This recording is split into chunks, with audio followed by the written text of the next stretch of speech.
Shalom, shalom mes bien-aimés dans le Seigneur. Je vous salue tous au nom suprême et précieux de notre Seigneur Jésus-Christ. Bien-aimés, en ce lundi 22 juin, j'aimerais partager avec toi ce que j'ai reçu dans mon cœur et je prie que cette parole te fasse beaucoup de bien. Et je crois que vraiment c'est une parole qui n'est pas seulement là pour que je puisse la donner comme ça. C'est vraiment quelque chose qu'on doit vraiment réfléchir dessus. On doit vraiment être dans un sens d'observation dans notre propre vie spirituelle. Afin que, bien-aimés, nous soyons vraiment fermes. Quand la parole de Dieu dit, c'est ceux-là qui connaîtront leur Dieu qui agiront avec fermeté. Sans plus tarder, je vais prendre le verset biblique. Dans 2 Timothée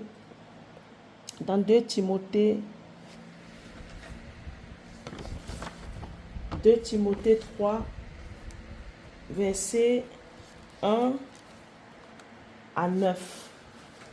2 Timothée 3, verset 1 à 9. Je lis pour la gloire du Seigneur.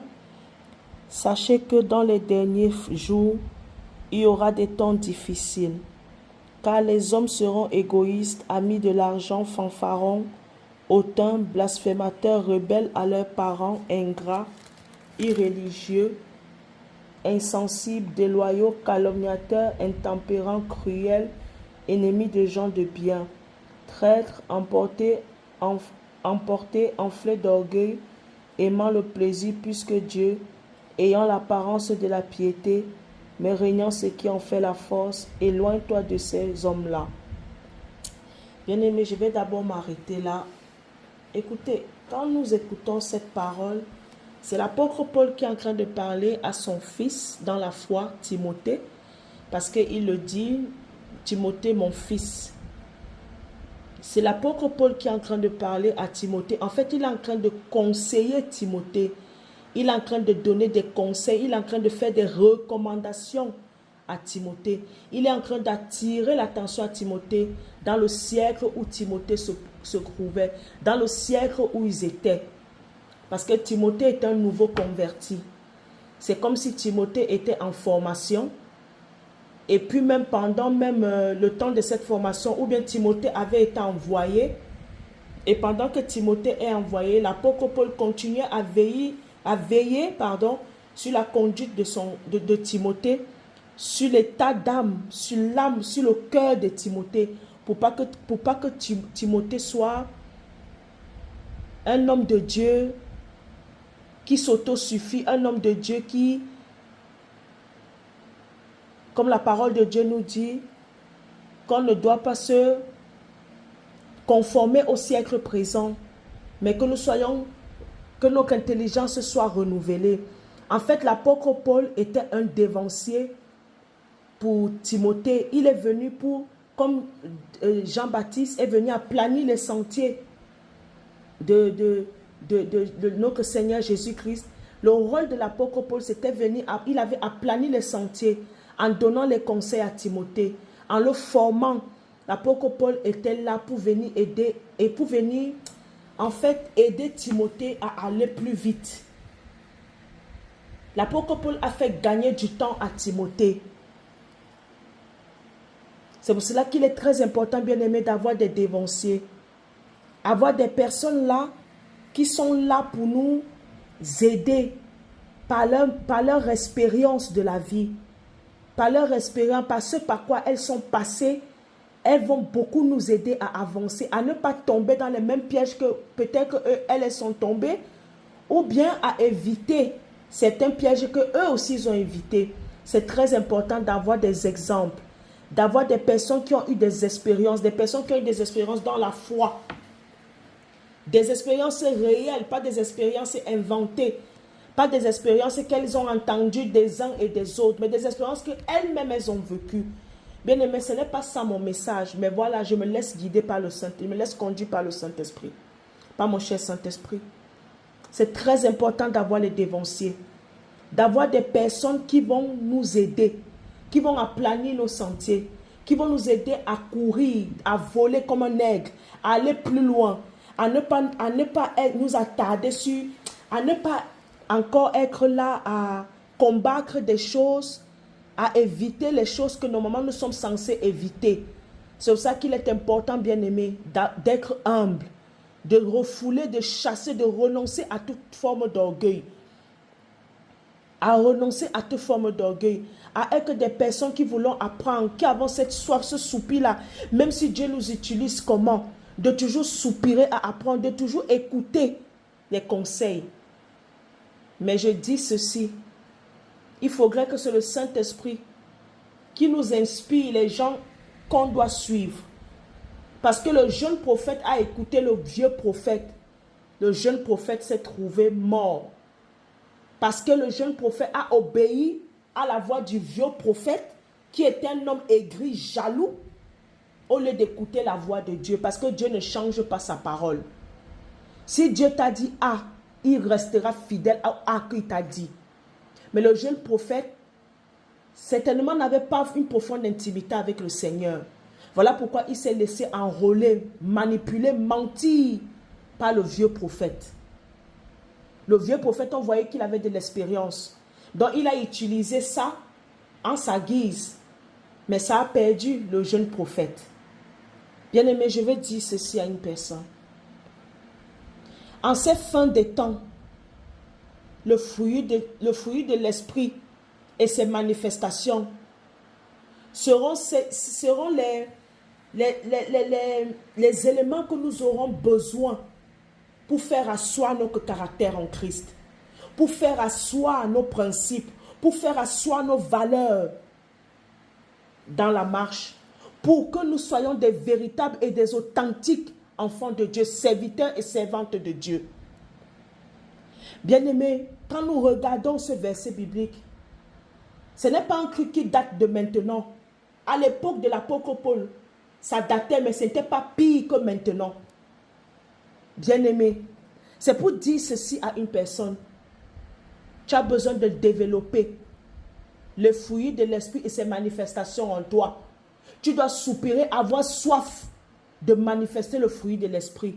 Parce que, bien-aimé, on voit en ces temps de la fin, le fruit de l'esprit va perdre sa valeur. Le fruit de l'esprit, beaucoup de personnes ne vont plus être attirées par ça.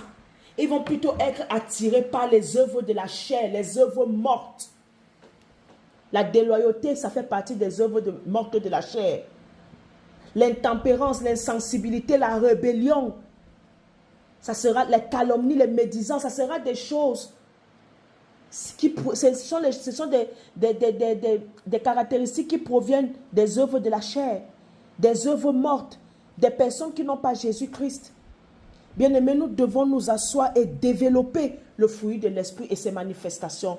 Nous devons soupirer après cela. Nous devons crier au Père, nous devons crier au Saint-Esprit qui donne la totalité du fruit de l'esprit et ses manifestations à celui qui a soif, à celui qui le désire. Quand nous lisons, nous voyons qu'en les temps de la fin, les valeurs du royaume seront à leur perte. Nous voyons que dans les temps difficiles, dans les temps de la fin, bien aimés, ne nous limitons pas seulement au temps de la fin. Même nous-mêmes, quand nous passons par les temps difficiles, par les temps d'épreuve, bien aimés, si nous ne faisons pas attention, nous allons nous retrouver à être des personnes déloyaux, malhonnêtes, infidèles. Nous allons nous retrouver à être des personnes qui avons perdu tout ce bon sens à cause des temps difficiles. Nous sommes susceptibles d'abandonner la foi, d'aller reprendre, d'aller remanger les vomis que nous avons vomis autrefois à cause des temps difficiles. Bien aimé, ma question que je vais te poser, ça c'est le titre. C'est le titre vraiment de ma pensée du jour. Où en es-tu? Où en es-tu? Les temps difficiles par lesquels nous passons, nous sommes en train de voir que le fruit de l'esprit va perdre beaucoup. Va perdre beaucoup. son importance aux yeux des hommes, aux yeux même des chrétiens. Parce que bien aimé, le verset biblique, ce qu'on est en train de lire là, ça ne s'adresse pas aux païens, ça s'adresse aux chrétiens. L'apôtre Paul était en train de parler, était en train de conseiller, d'avertir son fils Timothée par rapport aux chrétiens. Par rapport aux chrétiens. Ce n'était pas par rapport aux païens. Parce que les païens, c'est leur caractéristique. Et ils n'ont pas le Saint-Esprit avec eux. Et ils ne connaissent pas. Et ils sont plutôt focalisés sur les œuvres mortes, les œuvres de la chair. Lorsque l'apôtre Paul est en train de parler, avertir Timothée, c'est en ce qui concerne les chrétiens. C'est en ce qui concerne l'Église. Et nous voyons que dans nos églises, que nous persévérons, on retrouve ces caractéristiques-là. Parce qu'il y a des personnes qui ont renoncé. Parce qu'il y a des personnes qui ont renoncé aux principes du royaume pour s'attacher aux œuvres mortes, aux œuvres de la chair. Nous voyons dans nos églises des chrétiens qui sont devenus malhonnêtes, calomniateurs, médisants, parce qu'ils ont perdu tout bon sens. Ils ont perdu le sens des valeurs, des principes du royaume de Dieu. À cause des temps difficiles, les chrétiens veulent se conformer au siècle présent. On a dit ici, ayant l'apparence de la piété, mais reniant ce qui en fait la force. L'apôtre Paul dit à Timothée, éloigne-toi de ces hommes-là, reniant ce qui en fait la force. Qu'est-ce qui fait la force de notre piété? C'est Jésus-Christ. Qui est l'auteur de notre piété? C'est Jésus-Christ. Si c'est que nous avons l'apparence d'être des personnes pieuses en public, mais dans le secret, nous vivons une double vie. Nous avons une vie de péché, une vie corrompue. Nous avons régné la foi. Nous avons régné. Nous aurons l'apparence de la piété. Mais régnant Jésus-Christ, régnant, c'est celui qui en fait la force. Ça veut dire que nous régnons l'œuvre de la croix. Nous régnons l'amour de Dieu. Nous régnons le sacrifice de Jésus. Jésus qui s'est mort sur la croix pour que nous soyons délivrés du péché. Pour que nous soyons libres en lui et par lui, avec lui. Mais si nous avons l'apparence de la piété, mais nous sommes des usurpateurs, nous sommes des manipulateurs, nous sommes des malhonnêtes, nous ne sommes pas sincères parce que nous avons l'apparence. Avoir l'apparence, ça veut dire qu'on fait semblant. On a une parure, on a une armure, on a un masque. On n'est pas vrai, on n'est pas authentique. Nous sommes des chrétiens de bouche, mais pas de cœur. C'est ce que ça veut dire. Quand tu renies Jésus-Christ, tu perds toute nature divine. Tu as régné le divin. C'est normal que tu vas perdre toute nature divine. Donc maintenant, ta nature sera quoi? Ta nature sera terrestre. Et qu'est-ce qu'est la nature? À quoi consiste la nature terrestre? C'est le péché. C'est le péché. Les œuvres de la chair, les œuvres mortes. Bien-aimé, où en es-tu? Où en es-tu? Te conformes-tu au siècle présent ou continues-tu à te tu continues à te conformer à la parole de Dieu, à la vérité, à la pureté qui émane de la parole de Dieu, bien-aimé? Où en es-tu? Lorsque je parle, je ne parle pas que seulement à toi. Je parle d'abord, je me pointe d'abord moi-même du doigt parce que je ne suis pas parfaite. Je pense que même dans les messages que je pose, il y en a beaucoup qui sont plus soumis, obéissants à ces messages, à la parole de Dieu que moi qui apporte les messages. L'apôtre Paul a dit, je crête durement mon corps. Je l'assujettis pour pas qu'après avoir prêché, moi-même je sois rejeté. Bien-aimé, il ne faut pas penser que parce que je viens prêcher là, ça veut dire que peut-être je dors, je ne pêche pas. Non, bien-aimé. Il y a quelques jours en arrière, je suis tombé dans le péché. Il y a quelques jours en arrière, je suis tombé dans le péché. Je reconnais que je suis pécheur. Voilà pourquoi, lorsque je viens vous parler, je ne vais pas vous parler en bombant la poitrine, en me tampant la poitrine, en vous pointant du doigt, vous. Non, je me pointe du doigt à moi, premièrement. Et si en me pointant du doigt, je me parle à moi-même et que je viens vous en parler, c'est parce que je n'aimerais pas que vous tombez dans les mêmes choses que moi je suis tombé. J'aimerais que vous relevez votre tête. Ma prière est que vous soyez des chrétiens, des vrais chrétiens. Des chrétiens purs et authentiques. Malgré leurs faiblesses, leurs défauts, leurs manquements, vous demeurez des vrais chrétiens. Que vous n'abandonnez pas la foi à cause des temps difficiles. Mais que vous continuez à croire en l'évangile. En la bonne nouvelle. En les promesses de Dieu. En notre appartenance à Jésus-Christ. C'est ça ma plus grande prière pour toi, mon bien-aimé. Personne n'est parfait. Je ne veux pas venir ici faire comme si moi je suis déjà au ciel. Non, bien-aimé. Non. La parole de Dieu elle-même dit, c'est celui-là qui vaincra, qui va persévérer jusqu'à la fin, qui héritera le royaume de Dieu, la couronne de justice. Tant que nous sommes encore sur la terre, on a encore beaucoup à faire. On est en guerre. Le combat est rude. Bien-aimé, on ne doit pas jouer avec notre marche chrétienne en ce temps de la fin. En ce temps de la fin, on doit vraiment être ferme, déterminé. On doit être sérieux, plus que sérieux. Bien-aimé, je vous dis la vérité. Hein. Je vous dis la vérité. Je vous parle en connaissance de cause parce que cette semaine, je suis passé par quelque chose. Je vous dis la vérité. Si on n'est pas sincère avec nous-mêmes, si on n'est pas sincère avec notre conversion, si notre conversion n'est pas véritable, on n'est pas sincère avec le cher Saint-Esprit, avec Jésus-Christ, bien aimé, je vous dis, on va abandonner la foi. Je vous dis, on va tomber, on va s'égarer. On va s'égarer parce que le diable est déchaîné. Le diable est déchaîné. Apocalypse est clair là-dessus. Apocalypse est clair là-dessus. Apocalypse 12, verset 12. C'est pourquoi réjouissez-vous, cieux, et vous qui habitez dans les cieux, malheur à la terre et à la mer, car le diable est descendu vers vous, animé d'une grande colère, sachant qu'il a peu de temps. Bien-aimé, le diable n'est plus au ciel, le diable est sur la terre, il a été précipité sur la terre. L'accusateur des frères, celui qui accusait les frères jour et nuit, a été précipité sur la terre. Voilà pourquoi la terre, il y a le chaos. Parce que le diable est sur la terre.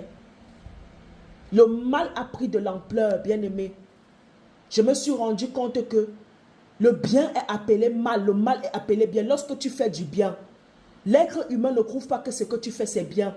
On acclame ceux qui font le mal. Ceux qui font le sale, c'est eux qui sont acclamés. C'est eux qui sont célébrés.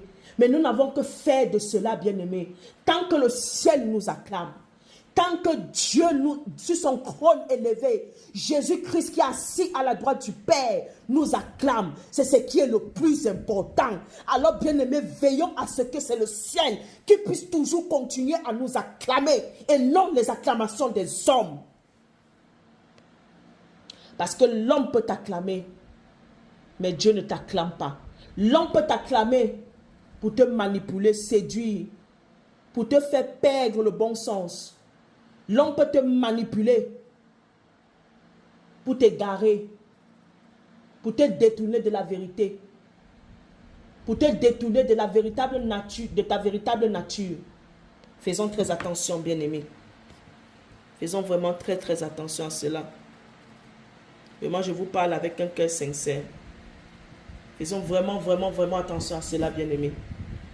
Ne jouons pas avec notre vie. Ne jouons pas avec cela. Je vais m'arrêter là. Je prie que le Saint-Esprit parle au cœur d'une personne ce matin. Je prie sincèrement, bien-aimé.